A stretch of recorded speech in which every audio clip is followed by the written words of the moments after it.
COVID-19, the disease that originated in China in late 2019, has now transformed into a global pandemic. It has affected our economies, our jobs, the stock market, and our way of life. As it brings uncertainty to many parts of our lives, this series is our conversations with the companies, the players, the decision makers, to help us make sense of it all. Welcome to COL Conversations. Thank you for joining us in this episode of COL Conversations. We're joined today by Mr. TG Limcaoco, CFO and Finance Group Head of Ayala Corporation. Today, we will be discussing how the company and their various subsidiaries are coping with the current pandemic and their strategy in light of this new normal we're facing. Thank you again for accepting our invitation to do the webinar, TG. Thanks, April. Happy to be here. Yeah. So, of course, I'll start out by asking you, how is Ayala Corp doing and various subsidiaries in light of ECQ and the COVID-19 pandemic? How are you guys doing?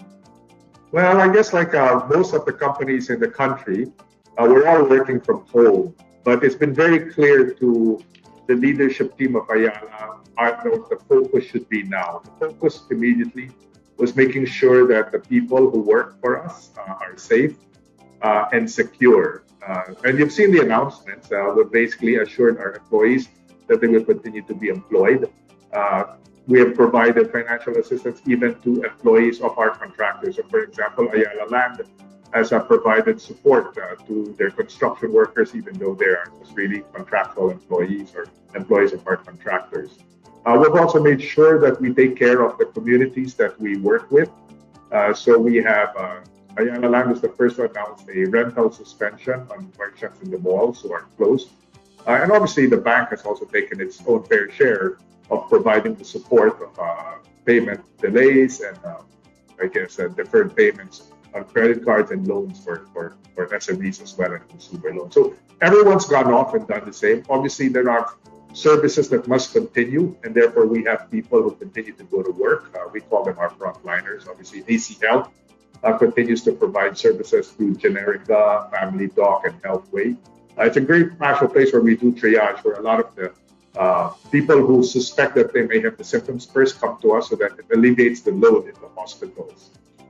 Secondly, obviously, for Globe and Manila Water, services have to continue.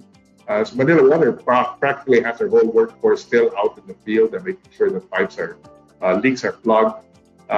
Globe has a skeletal crew making sure that the network runs.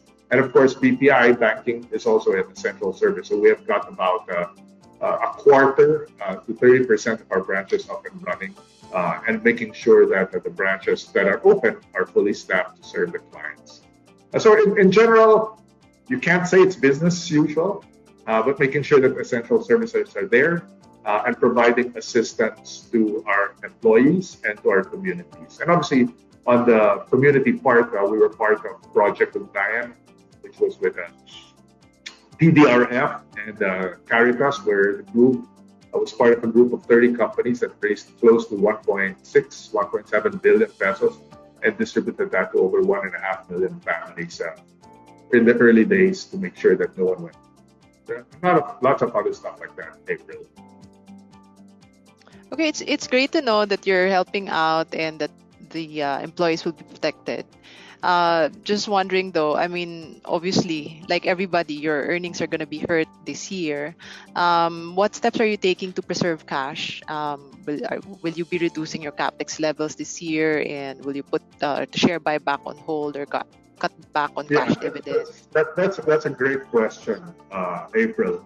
I guess people know that Ayala and the companies that are part of our group, we run very conservative balance sheets. So in a way, we are a bit fortunate that when the crisis hit, we had pretty strong balance sheets. For example, Ayala Corp as a parent, we had over 20 billion pesos in cash on hand, and we had close to 50 billion pesos in bank lines, half of which were committed. But I guess the point you're making, and I completely agree with you, that even though you have all this cash and all these lines, every company now has to take the steps to conserve cash where necessary. And to that extent, all the companies are doing so. So for example, I can talk about the parent, where we have decided to sort of review our CapEx plans for the year, reevaluate every investment that we were looking at, be very judicious about the investments we make. As a parent, our business really is making investments, right? So therefore, we just have to put on hold some of those investments that we had planned to make this year. For example, Ayala Land, because their cash flow is severely affected without the rentals from the malls, with real estate sales basically going flat now, and I guess most of the hotels having lesser occupancy. The resorts are empty, but the Seda hotels have pretty good occupancy because PPOs have taken occupancy on them. Ayala Land has decided that their plan this year is to make sure that they don't have any more additional debt this year. And so they are slowing down their CapEx. I think their plan is to bring their CapEx to half of what it was last year. And this means postponing the projected launches for residential, and possibly slowing down the construction of some of the malls and office spaces that they are building now. So those malls and office spaces that are still far along the way in terms of construction, it's likely that Ayala Land may slow down construction of those. Obviously, malls and office spaces that are almost done, and where you have tenants and occupants ready to move in, we will complete those. But the plan is to really preserve cash at every BU level. You also see it, for example, at Manila Water, at Globe, where they had an ambitious CapEx plan this year to spend like $1.2 billion. They still wish to spend it, but because of this lockdown, they are actually unable to do the construction. In a way, they're sort of forced to also slow down their CapEx. Mm-hmm. Okay. So what about the share buyback? Will it be continued for AC, or that's also being evaluated? That's evaluated. We did buy back some shares when AC was at the 480, if I'm not mistaken, the 480, 470 level. We bought back some at that level. But obviously, even the share buyback will have to be very judicious. Okay. But at the same time, of course, as you've said, that the main business of AC is really investments. Given what's going on, of course, there will be a lot of opportunities for you to, buy or invest in some businesses that you currently aren't invested in. Are there any particular businesses where you're keen on investing? Yeah, that's a good question. We are now looking at several businesses where, this is a great opportunity to look at businesses, to partner with people who might need some help. We don't want to go out and say, we want to take over companies that are struggling. This is not the time to take advantage of that situation. But there are good companies out there that are looking for assistance, are looking to partner, and we are looking at a couple of those. We have seen opportunities in real estate, we've seen opportunities in logistics. We're looking at opportunities in healthcare as well as energy. So they must be aligned with the subsidiaries that you already have right now. Yeah. No, absolutely. I don't think we would go out and buy something completely new that we have got no expertise in. I don't think that's ever been the style that I have. And now is not the time also to venture into something completely new. Yeah. Well, that's good to know. Will you be still expanding your foreign footprint like you did last year? You bought Yoma, and then you invested in power outside.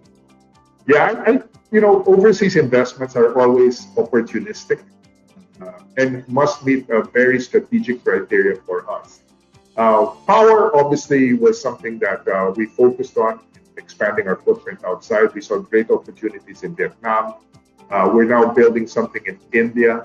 I think we will continue to look at opportunities outside for energy, only because we've got a team that has the experience. We've got the capital that we raised at AC Energy. And we see the opportunities outside to expand our renewables portfolio. The situation with for example, the investment we made in Yoma and Myanmar, I thought that was a very unique opportunity for us, where everything aligned. We like the country because personally, the country reminds me of how we were in the 90s, the stage of development. I like the enthusiasm of the people we saw there, the talent. And the partner we had there, the Pun family, seems to have the same values as we do at Ayala Corp. And they had the same business lines. You know, they started in real estate, high-end real estate. They're trying to move to the middle market real estate. They've got a bank. They've got the leading e-wallet in Myanmar. They've got an industrials part. They've got an energy part. So very aligned with us. So I thought that was very unique. Will we ever find something like that? Hard to tell. So, and right now we don't see anything similar to that, what we saw in Myanmar. So I think right now the overseas expansion will probably be focused on the energy side. Anyway, so I'm also curious because right now, I mean, one pleasant surprise is the BPOs are actually occupying the SEDA hotels or you know, the hotels, because initially we thought, you know, hotels are going to be the most affected because no tourists, etc. But you know, what happened is the BPOs and, you know, even us, where some of our employees are occupying the hotels. So they're just wondering, like, from your hotel portfolio, like, would you know, like, what percent would be occupied, and are you extending discounts to, you know, BPO employees, or do they? Yeah, my understanding is these are like institutional sales, right? It's not the BPO employee who comes in and says, "I need a room." It's the employer who comes in and takes a whole slew of rooms at the hotel. So it's probably at the discount. I don't know the exact amount of the discount, but I would suspect it's at the discount. But our SEDAs are pretty full. The last I heard, there's only one SEDA that wasn't operating. Maybe it's one of those where there's no BPO nearby. So I hear even the Fairmont mistake. Yeah, and also on the offices, like, there have been reports. Actually, I was also surprised from some of the reports from consultants saying that the demand for offices remain very strong from BPO. So, you know, I guess they're just wondering if you are also seeing the same, or is this something that you can validate that, you know, the tenants remain committed, especially from the BPO sector? Yeah, the BPOs are still operating because I think one of the issues they had really was it's nice to think that this BPO could be transferred. You know, people can work from home. They found that it's not really that easy. One, for example, a lot of the employees don't really have the facilities at home. They may not have the space at home. They may not have the connectivity at home. Globe, for example, shipped out a lot of their home prepaid Wi-Fi boxes. They did institutional sales to BPO so that, you know, the people could work from home with this prepaid kits. But it's easy to move that in a big number. Also, a lot of these BPOs have very strict data privacy needs. You know, in a lot of these BPOs, they're not even allowed to bring their phones or a pen or paper to their workstation, right? So those things you can't move to the home because the data privacy disappears. So there still remains to be a lot of BPOs that continue to function out of offices. I haven't heard any fallout in terms of interest. I think it's too early to tell.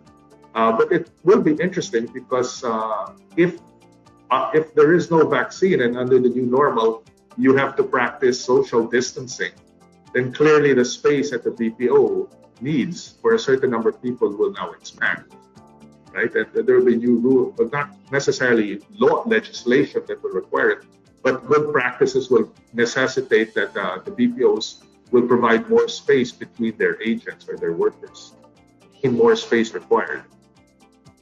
Yeah, so I'm guessing that the offices or the offices planned for this year and next year will still push through, at least those with the BPO or focus for BPOs. Yeah, I think BPO will need more space actually if you under that scenario, right? Whereas where you're not a BPO and you're a normal office, what we've learned in the last 6 weeks is that it's easy to work from home. Well, it's relatively easy to work from home. And therefore, there's a balance now. You know, an office like Ayala, do we really need that much space? Whereas BPO clearly needs a lot more space. And Ayala, sure, will need still offices, but it will need to have more space between people. What is the actual need? Do we need more space, less space? It remains to be seen. Yeah. Yeah. Then there's this question about warehousing. Are you still bullish about it? I mean, under the new normal, will the demand be strong, or because business is going to slow, there'll be less demand? Well, I guess like many analysts say, there's a lot of thought of what happens to consumption post this, right? Clearly, necessities will continue to be in demand. I think luxuries, maybe the sort of non-essential purchases might slow down going forward. But what we have seen clearly is the way people have been able to adapt to what I would call e-commerce, I guess, right? Everyone is now being able to take deliveries at home. It's the new normal where people are now ordering online or through Viber. But the ability to go to a store has taken second place, and people are very comfortable placing online orders or phone-in orders. I think that carries on into the future, which means you will need more warehouse. I think you will need more warehouse. And I think e-commerce will continue to grow even stronger.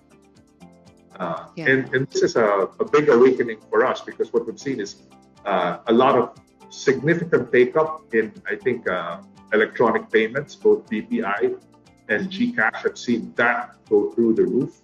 And I think when things open up again, you'll find that the likes of Salora will come fairly strong, because people have adapted to it. Yeah. So now I'd like to talk about what you disclosed yesterday, that you will be consolidating your energy, water, transportation, and logistics business under one holding company, AC Energy and Infrastructure. Yeah. Yes. Can you explain more the rationale of this move and the timeline for this development? Well, the rationale really is, if you think about it and you look at where people, when you talk to investors, all the investors tend to lump energy and infrastructure together. In fact, a lot of groups call themselves the Energy and Infrastructure Group. In fact, Ayala, we used to call it the Energy and Infrastructure Group. And many institutional investors also look at water as part of infrastructure. So we thought it would be just natural to put it from an organization's point of view, all under one roof. So we are putting AC Energy, AC Infrastructure, and Manila Water under a single entity, a holdco, called AC Energy and Infrastructure Corporation. And that shouldn't be confused with a company called AC Energy. Right? AC Energy will continue to exist, holding our energy assets. Manila Water will continue to exist as a company. AC Energy will continue to exist as a company. AC Infrastructure, which is the owner of Entrego, our logistics company, and the investor in LRMC and AF Payments Incorporated, will continue to exist. These three companies will be owned by a holding company called AC Energy and Infrastructure. And that company will be listed? Not right now. No. It's really for balance sheet purposes and for organization. Yeah. Yeah. So they won't be listed, because I think people are a little bit worried. I guess like, for example, right now, do you get this question, like investors asking you, with most of the subsidiaries listed, what sets Ayala Corp apart from, why should I buy AC instead of the listed companies, the separate subsidiaries? Yeah, that's a good question. Now, one of the things we do at Ayala Corp is we always try to make sure we're building businesses, right? So for the last, in 2011, we set up AC Energy. AC Energy was our unlisted business, but when we bought Finma Energy last year, Finma Energy was a listed entity. So we had basically, to be transparent and to be fair to the investors of the minority investors in Finma Energy, we injected our Philippine energy assets into what was then known as Finma Energy, only so that any Philippine operations, we would not be conflicting with Finma Energy. So that's a company today called AC Energy Philippines, ACPH, right?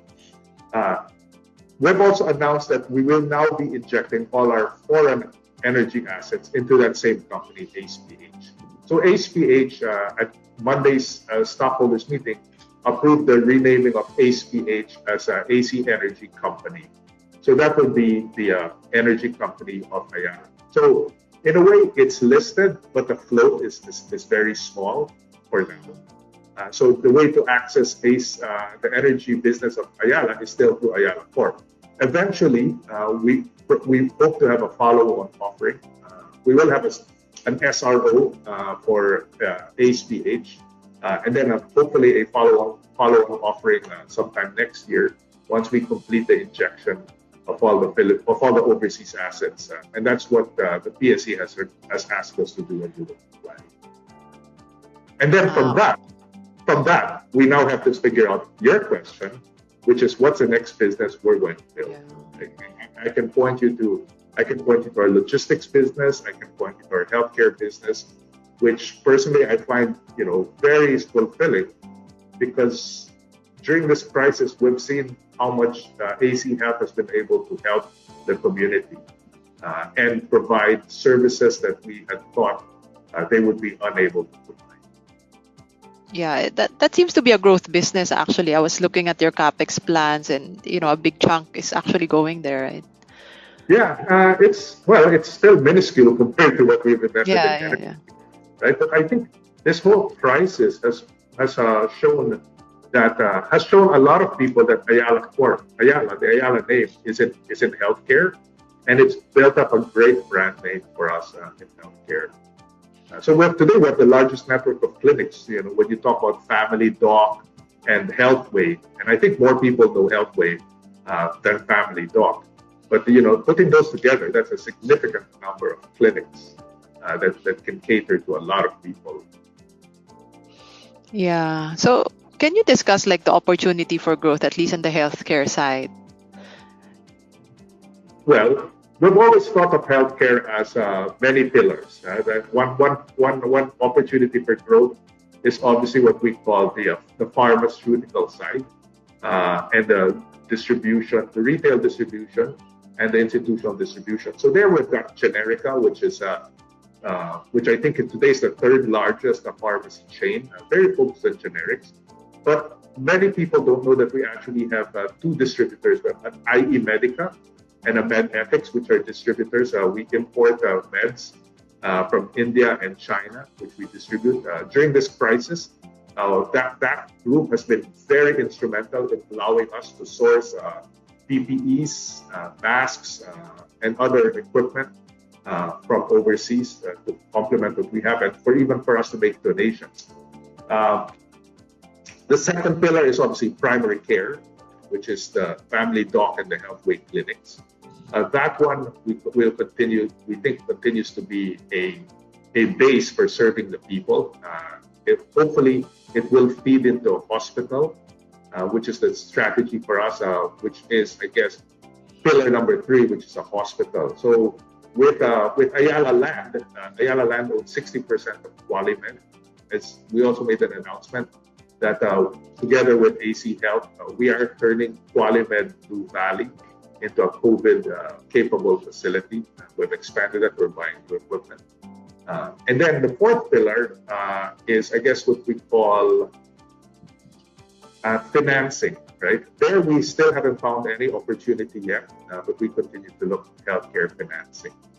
Then underpinning all these 4 pillars really is technology. So I think we have a very good platform for healthcare records, which we use all across our clinics.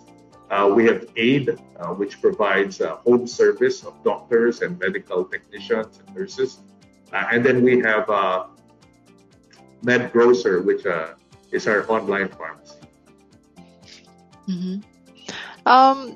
So going to the more general questions, what are some of the lessons that you've learned from past crises that they're applying in this crisis? Well, one is it's always good to have a strong balance sheet. Cash is always king when you go into it. Debt capacity is good. I think it's also very key to make sure that you have an excellent relationship with your bankers. and we thank our bankers for the support they've shown, not only to Ayala Corp, but across the group, right? But I think the other lesson that you must take, which is very unique to this situation, is to make sure that you take care of the employees. Because the employees in the end, after this crisis, will remember how the company treated them. This is very different, April, because when you look at the 97 crisis or the 2008 crisis, which I'm old enough to know, right, those originated from the financial sector. Yeah. Right? So the banks were to blame, or the very leveraged companies were to blame. Here, this crisis is not originating because of the financial sector. This is originating because it is a health issue. And so it is hitting everybody. And I think the big lesson here is we must all work together to come out of this. We must all work together if we want to come out of this in a safe way. If we are all greedy and all looking out for ourselves only, no one will come out of this. And that's why people are willing to give up rentals. People are willing to keep employees paid. I've heard it from many of my friends who run SMEs. They are dipping into their savings just to make sure that their people are paid. And that's the only way we're going to do this. And I think that's the lesson that we will all take away from this into the future.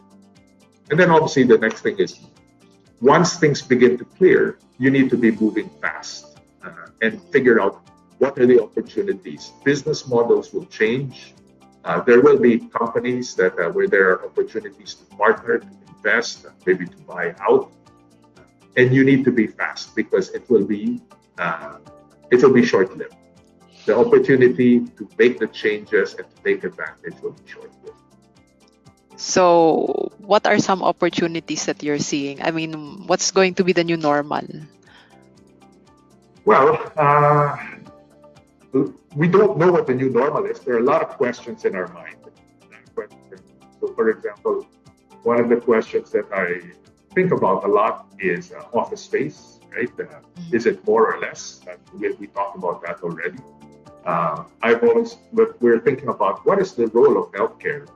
Should we be prepared for pandemics all the time, or should we be focused on basic healthcare, where people now begin to think? People do not care about basic healthcare until you come to a scare like this, right? Yeah. And then this basic healthcare becomes very important to people in the future. We talk about, what are the winners in electronic payments? It's very interesting when I look at the statistics that I see with GCash and I see with the BPI, the online payments and the electronic payments.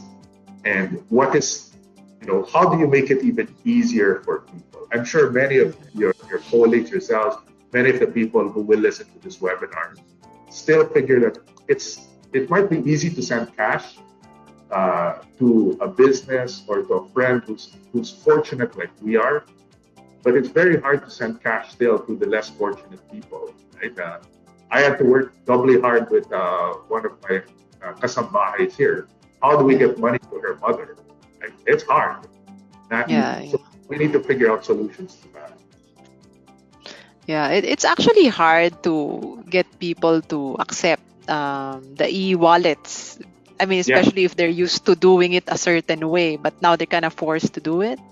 No, I think it's the fear in electronic payments or anything, e-commerce or anything electronic, is the fear that you can't reverse it, right? But once you do it, you cannot turn back. And what this crisis has taught us is you have no choice, right? You have to do it. And I find myself, sending money to I've never known, right? I'm just moving it to their bank account, and the goods are arriving in my house, right? It's easy to do it by credit card because if they don't deliver the goods, you complain to the credit card company. But a lot of these small vendors today are saying, "Oh, please just move the money to my BPI account, and I'll just do it, and then the goods will arrive." And so the trust level is very high, and I think that's good for commerce and e-commerce going forward. So, do you have any more closing thoughts? Those are all the questions I have right now. No, I think it's people should first keep safe first and Yeah. foremost. Let's not take risks. There are people already who are doing that for us, and for that we're extremely grateful. I think from an investing perception, I follow your mantra. You need to invest for the long term. You need to keep on putting money away. This too shall pass. Mhm. And with all the liquidity that the central banks of the world are injecting to keep the economies afloat, once this crisis is over, you will see a very strong market. You will see businesses come back very strongly, and you will see asset prices rise. And the companies that are well positioned to take advantage of this, the companies that can survive this crisis, will benefit tremendously in the future. And so will the investors. Yeah. Thank you for that very optimistic closing thought. That's long-term optimistic. We need to get through this short-term crisis. Yes, I think we shouldn't be afraid, have a more longer term perspective. So that's very good to hear from Ayala Corporation. Thank you, April. Yeah, thank you so much, TG. Thank you. Ayala Corp or AC is doing well despite the ongoing crisis. It is currently focused on taking care of its employees and the health of the Filipinos. The company is also confident about surviving the crisis given its healthy balance sheet, although it may put some of its planned investments on hold to preserve cash while economic conditions remain weak. Ayala Corp is keen on capitalizing on opportunities for growth that may arise because of the ongoing crisis. Ayala Corp will focus on businesses where the company has core competencies such as real estate, logistics, and energy. Ayala Corp has plans to consolidate its energy, water, transportation, and logistics businesses under one holding company. All the said companies will remain separate, and that the holding company for the said subsidiaries will not be listed. As to why investors should buy Ayala Corp instead of just buying shares of its subsidiaries, which are mostly listed, Mr. Limcaoco said that investors should buy Ayala Corp because of its track record of creating successful businesses. Aside from Ayala Land, BPI, Globe, and Manila Water, AC's power business, which only began recently, is now doing well. It also has other exciting businesses in the pipeline, such as healthcare and education.